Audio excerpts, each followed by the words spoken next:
I don't know if you don't know this, but people talk a lot of crap about white people. They do. People like always, because, you might be a bit upset by this. We had a meeting. Obviously, you wasn't invited. I love when we said we had a meeting and liberal white people go, ooh, we should send them a quiche. How nice. We had a meeting and people were saying some stuff about white people, and I defend white people. I was like, don't you talk about my white people like that. Don't you do it. Someone stood up in the meeting and said, white people are more racist than any other race. I said, you shut your mouth, sir. That's not true. White people ain't more racist than any other race. It's just the white people that are racist are just the best. You know? But when white people get racist, they go for it, man. You know, they start a political party, they go on a march, they join the police force, like they just get the job done. I realize this stuff, man. I think a lot now, because I'm getting old. I'm old school. I'm old boy now, you know. I just turned 25, right? Listen, it's the oldest I've been. Deal with it. I can't just go in some time machine and relate to you. I'm sorry. But I like getting older. Don't we like getting older, old school? We love it, don't we? We love getting older, because as you get older, you start to accept stuff about yourself. You do, you have to, you know? Like, it took me 25 years to realize that this is my face. Yeah? This ain't getting any better, man, because when I was younger, I always wanted to be better looking, you know? I didn't be crazy good looking. I just wanted to be good looking enough to cheat, right? No, hear me out. I don't want to cheat on my girlfriend. I love my girlfriend. Sometimes, okay? But I need something to say in an argument that sounds believable once in a while, right? Like, look, I have Tinder, and my girlfriend knows I have Tinder and doesn't even care. She doesn't care. She's like, good luck. You know? I don't respect my facial abilities. And Tinder is disgusting, but amazing at the same time. I love it, I hate it, I don't know. Don't know, because Tinder's great. Because what I love about Tinder is it will make you realize some social stuff about people, you know? Like, I was on Tinder the other day, right, and I'm flicking through the profiles, because I'm a scumbag. Right, so I'm flicking through the profiles, and I see this one profile, right, and every picture was just a lady with her titties out, right? Just, that's what titties sound like in my head, because I'm 12. Deal with it, right? You gotta do it. And she had her titties out, just, and in the description, it just said, any dick, any time. And I was like, wow, all right.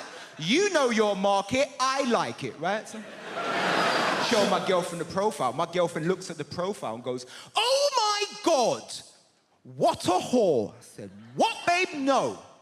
There is too much slut-shaming in this world. She is no hoe, she is a revolutionary. Confusing, right? I'm gonna explain to you why. Like, you gotta understand, everything in this world has a price. Everyone and everything has a price. And in this world where everything has a price, the price of vagina is very high, okay? Listen, if it was on the stock market, it would beat oil and gold, right? But listen, I ain't just giving women no number. Men, we have a number as well. But we got dick, and dick ain't worth shit. Do you know what I'm saying? You don't just have dick. You gotta back that up with some collateral, you know? You gotta have a dick and a personality, dick and a job, dick and a life plan, right? Listen, I could have a warehouse full of penis and it wouldn't be worth as much as a picture of a pussy, right? It wouldn't. So when she said any dick, any time, she just crashed the whole pussy economy, just what I'm saying. She made a credit crunch of vagina. She gave vagina back to the working class man. She's the Karl Marx of pussy, is what I'm trying to say, guys.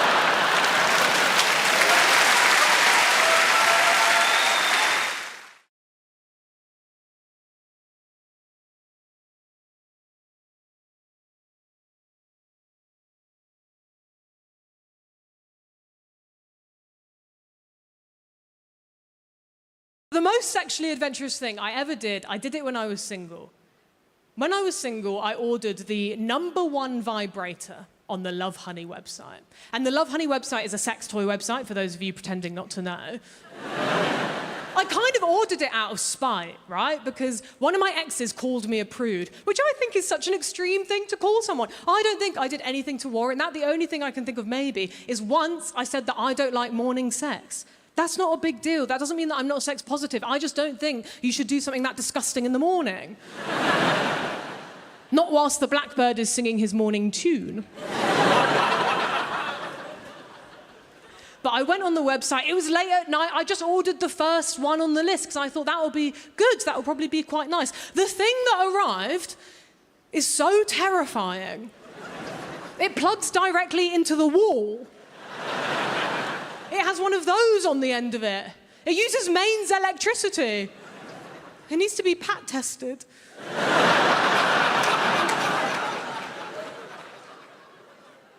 I just find that so threatening, because I think what that's basically saying is, what I'm about to do to you couldn't possibly be done with a battery. I'm gonna need that same stuff that powers your fridge. It's huge, it's bigger than this. It looks like a piece of farming equipment from the Industrial Revolution. But it's called a wand. There is nothing magical about it. I've never seen this type of vibrator before. All the vibrators that I've seen advertised online are very small and portable, and they're not making big claims. They're just happy to live in your bedside drawer, and they'll be there like, okay, girl, I'm here if you need me. Like, if you and your partner get like super, super drunk one night, maybe you could experiment with me for a little bit.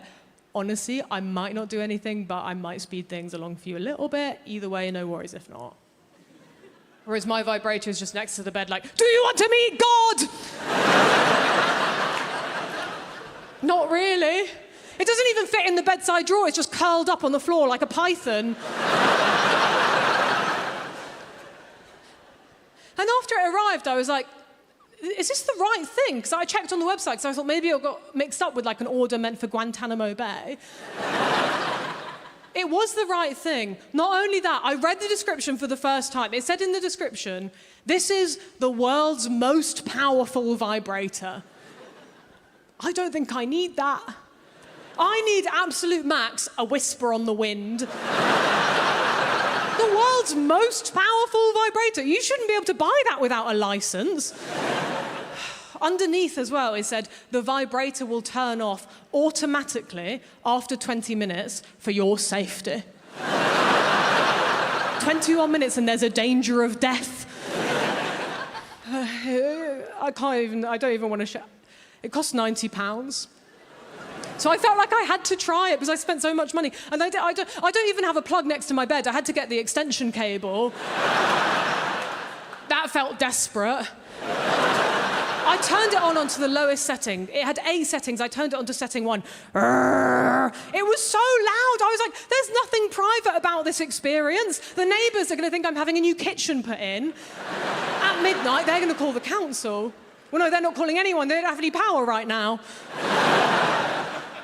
I tried it just for like 1, maybe 2 seconds, and I was like, I can smell burning. I can't use this thing. It's going to sand me down. It's going to erode. I'm going to be flat over. There'll be nothing left like Barbie. But it had 8 settings. I thought, I have to see what setting 8 does. Not on myself. I know my limits. I just turned it up to setting 8 in the sky. Fuck me. I was like, I'm going to rip a hole in the space-time continuum.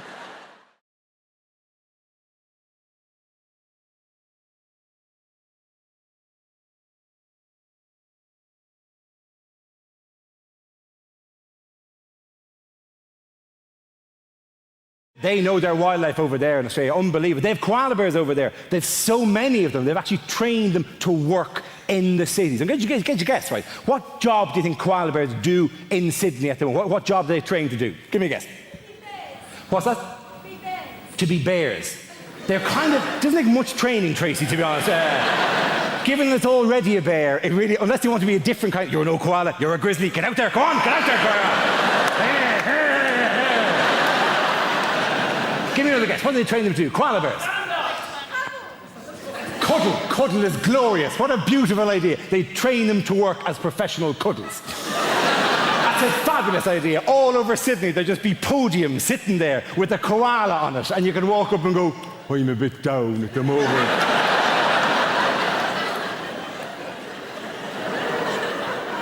And the koala will go, come here, come here.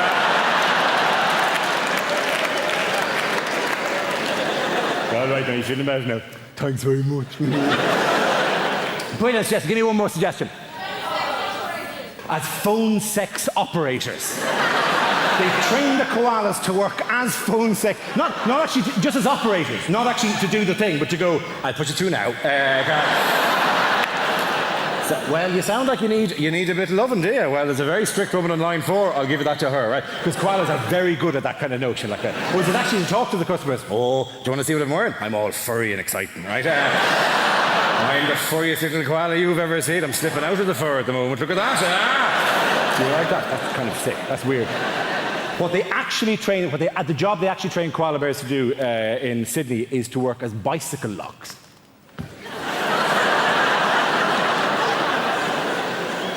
You take the koala, you put him in the frame of the bicycle, his little hands reach around through the spokes of the wheel, and then he just holds on to the bicycle like that.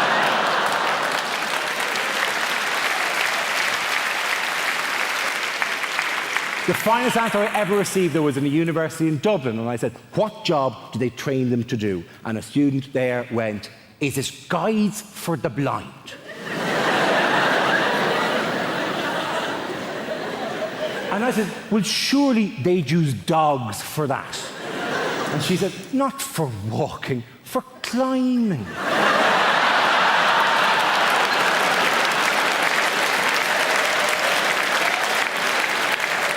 It's a glorious notion. The dog would walk the blind person to the foot of the tree,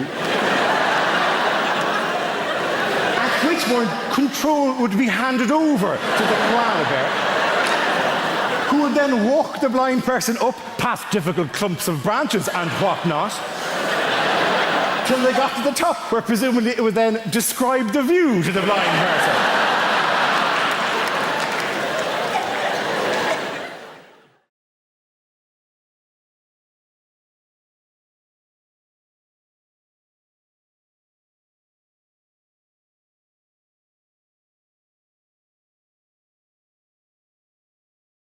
And this is what I'm talking about, the assumption that if you're in a place like that, you obviously are the help.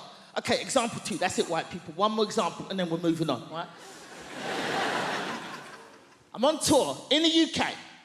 I'm going up to Leeds. All my team was already up in Leeds, setting up the theatre. I'm traveling with my tour manager and best friend, Lila, also a black woman. So I go, you know what? That's Lila. I go, you know what, Lila? Let's not drive. It's a long drive. Let's get a train and go up in comfort. So we rush down to the train station. I buy us 2 first-class tickets. There's a train leaving, so we jump on the train takes off. And we're walking through the train towards the first-class carriage. We walk into the first-class carriage. This white woman is sitting at a table. She looks up, she sees us, and at the top of her voice, she shouts, this is first class. Now Lila goes, what the fuck did you say? And I hold Lila, no, Lila, no. I just grab her by a collar. No, Lila, no. No, Lila. No, Lila, no. Watch me humiliate this bitch just with my mouth. Come back.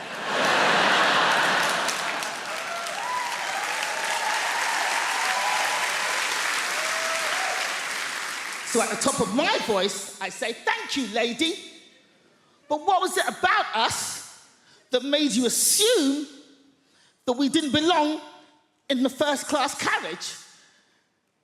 She starts to fumble. Everybody on the train just kind of leans out from behind their seats.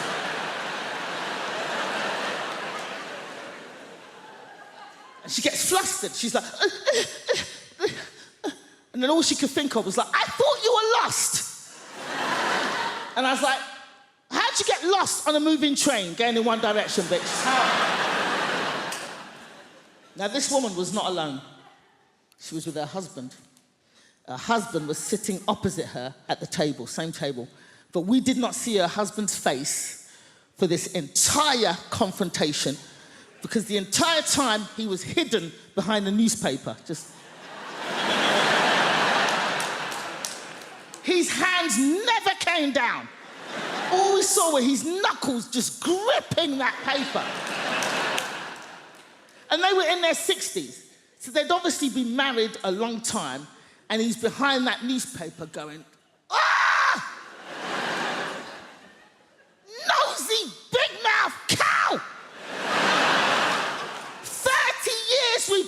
married.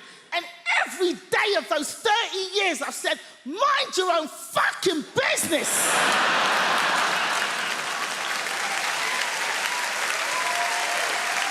Shit!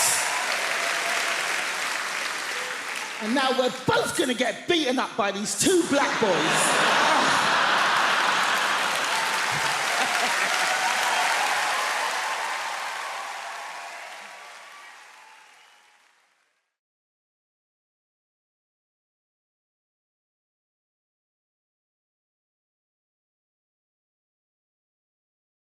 I've realised that the musician I want to be is the drummer from Coldplay. I want to be the drummer from Coldplay so badly because that dude is rich as shit and no one knows who the fuck he is.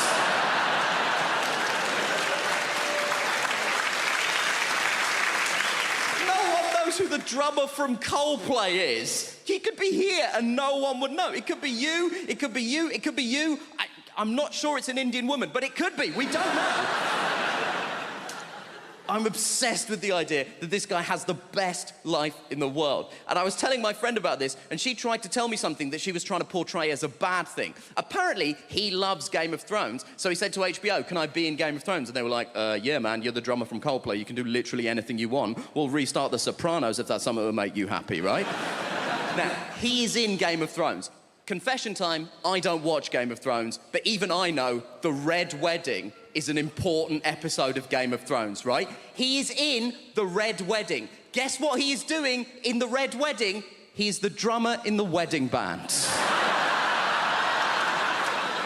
That is the extent to which this guy's anonymity is a borderline superpower. He is in the most famous episode of one of the most popular television shows in the world, doing the thing he is famous for, and no one noticed.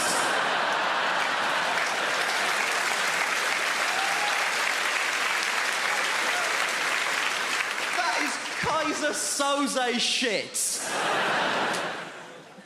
And my friend was telling me that she read a supposedly embarrassing story that one of the actors told. One of the actors said that when they were shooting The Red Wedding, he was making small talk with the extras, and he got round to the drummer from Coldplay and said, "Are you a full-time extra?" And the guy was like, "No, I'm a musician." So he said, to the drummer from Coldplay, "Have you played on anything I might have heard of?" To which the drummer from Coldplay was presumably like, have you heard of All Music? Because I'm basically the drummer on All Music. And my friend tried to tell me this, like this was a sad thing. She was like, oh, this guy's in Coldplay, but no one knows that he's in Coldplay. Isn't that sad? No. Because the problem with being in Coldplay is that people hate Coldplay. People hate Coldplay so much. And the people who hate Coldplay don't say things like, oh, it's not to my taste. They say things like this, I hate Coldplay! But what you mean when you say that is, I hate Chris Martin. No one is angry with the drummer from Coldplay. No one has ever been like, oh, the drummer from Coldplay! My life! And I know what you're thinking. You're thinking, Nish, why are you so obsessed with the drummer from Coldplay? There's two other people in that band. We don't know anything about them either. And you know what? You're right. There's a guitar player and a bassist in Coldplay. I wouldn't know them even if they were here. I assume it's you two, but only because they sat next to her and I spoke to her already. That's all I've got to go on at this point. They have the exact same life as the drummer, because I did a bit of research into this. Turns out Coldplay are one of those bands where they split the royalties equally. So they have the exact same life as the drummer, apart from one detail. They have the exact same life as the drummer. They have the same level of wealth, access, and anonymity. But crucially, the drummer is sat down.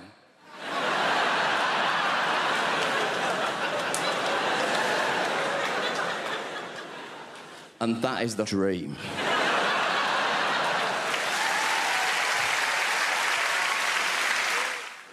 I get concerned about the message that we send, young women a lot on TV and, in the media, because right now we live at the height of materialism, where it's suggested to young girls especially that you can indulge the most depraved man as long as he's rich. This is evidenced by the franchise 50 Shades of Grey. Has everybody here seen 50 Shades of Grey or read it? Okay, some of you are shaking your heads. Fine.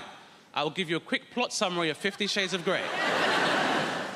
I will be paraphrasing in this monologue, by the way. Is everybody ready? Yeah! Here is 50 Shades of Grey, abridged by Dame Baptiste. Hi, I'm a pretty naive American young girl who doesn't know about sex, even though I have access to the internet and my friend's a journalist.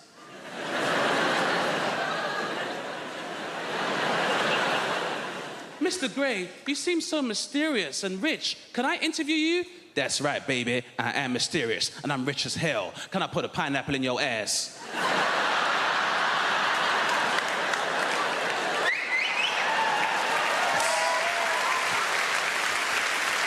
I mean, some other stuff happens, but that's pretty much it. It's fair. Unfortunately, we live in a time where, you know, materialism is encouraged, you know? Do you guys remember the song No Scrubs by TLC? Yeah, great song for the ladies. Not so fun for the unemployed male. That was not a fun song to hear when I was younger. You remember how that song used to go? If you live at home with your mama, oh yes, son, I'm talking to you. If you live at home with your mother, they're talking to you. What if I'm a full-time carer? I'm supposed to leave my mother lumbered with bedroom tax, then go live with a bunch of strangers and pay somebody else's mortgage, then have those strangers question my life choices, which my mother already does, but I get rice and peas when she does it. Sitting in the passenger side of his best friend's ride, trying to holler at me. Sitting in the passenger side of his best friend's ride, trying to holler at me. I'm sorry, if me and my friends are concerned about our carbon footprint, I'm not entitled to find love? If you don't have a car and you're walking, oh yes, son, I'm talking to you. If you don't have a car and you're walking, they're talking to you. So we're supposed to leave our houses in 4 separate cars, knowing full well petrol prices are at £1.25 per litre in some stations. Then if you go into London, you're paying a congestion charge 4 times. If you're going out of London, you're paying a toll charge 4 times. Then wherever we get when we're going, then you gotta pay a parking charge 4 times. And if we're all driving, then guess what we can't do? We can't drink, because when you all take separate cars, there's no designated driver, TLC. Which means when we finally do get to the club, because of all the traffic, because there's 4 cars adding to that traffic, we gotta drink water and sparkling water, then pay club prices for fruit juice. So I'm paying £7.25 for a cranberry juice, and we've been planning this night for months, TLC!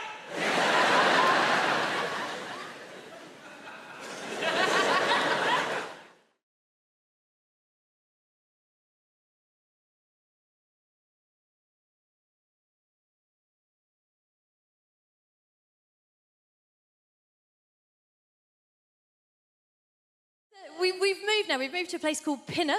We only moved to Pinner because the estate agent said to us, he said, oh, Pinner is a lovely part of West London. Right? West London. We get Welsh telly. It's not London. It's not London. But it is very nice. One of the things I like about where we live is it's very multicultural. I think that's one of the brilliant things about London. I think multiculturalism is something we really have to fight for. Like the school my kids go to, it was very easy to pick a school for my kids because obviously we just picked the one with the highest ceilings. But the school they go to, it's a really nice school and it's very diverse. Like we have a mum's night out once a month and all the mums from the school go and there are women there from every economic background, every race, every religion, and we have a fantastic time and the Muslim mums drive us home.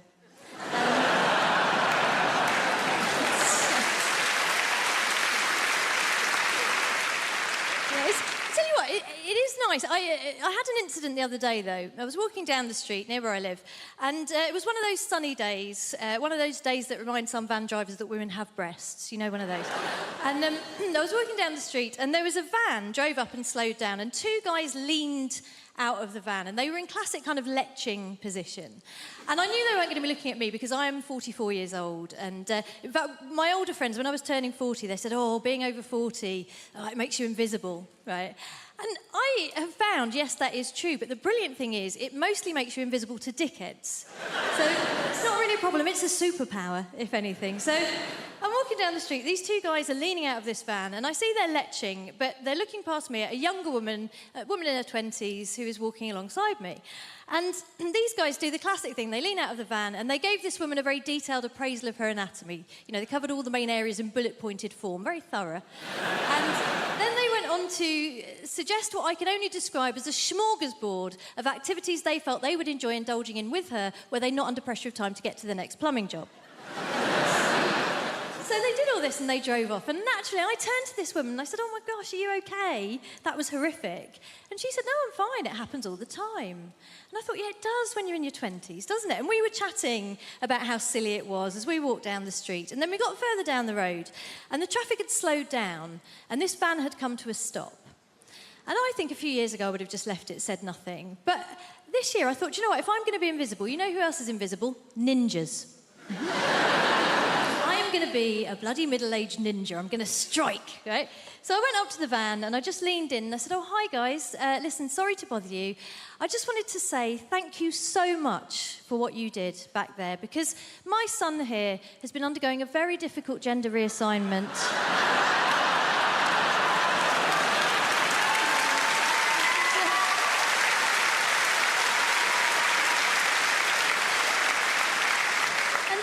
He's been worried that it's not going that well, but what you did back there really made him feel like a proper woman.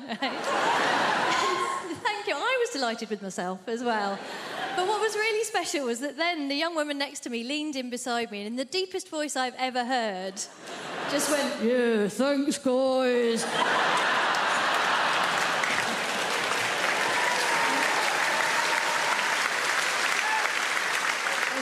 It was a beautiful moment. Obviously, it wasn't perfect. The only thing that could have made it perfect would have been if the guys in the van had said, actually, if your child is undergoing a gender reassignment, it's incredibly insensitive of you still to be referring to her using the male pronoun. They didn't do that. They just called us slags.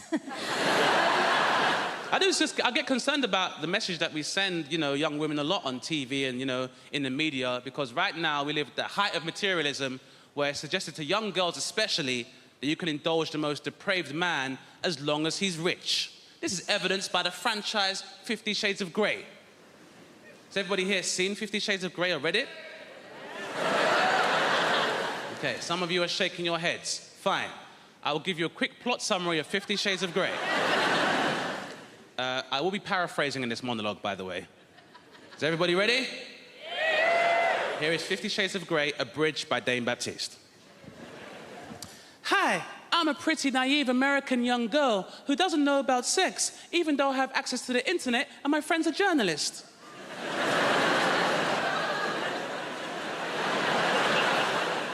Mr. Grey, you seem so mysterious and rich. Can I interview you? That's right, baby. I am mysterious and I'm rich as hell. Can I put a pineapple in your ass?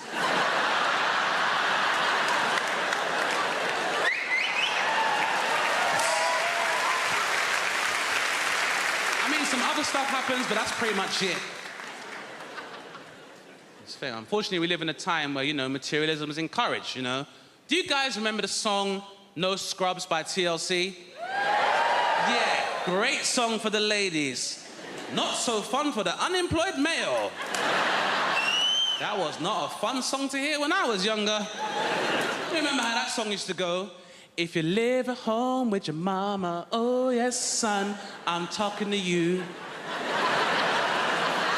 If you live at home with your mother, they're talking to you. What if I'm a full-time carer? I'm supposed to leave my mother lumbered with bedroom tax, then go live with a bunch of strangers and pay somebody else's mortgage, then have those strangers question my life choices, which my mother already does, but I get rice and peas when she does it. Sitting in the passenger side of his best friend's ride, trying to holler at me.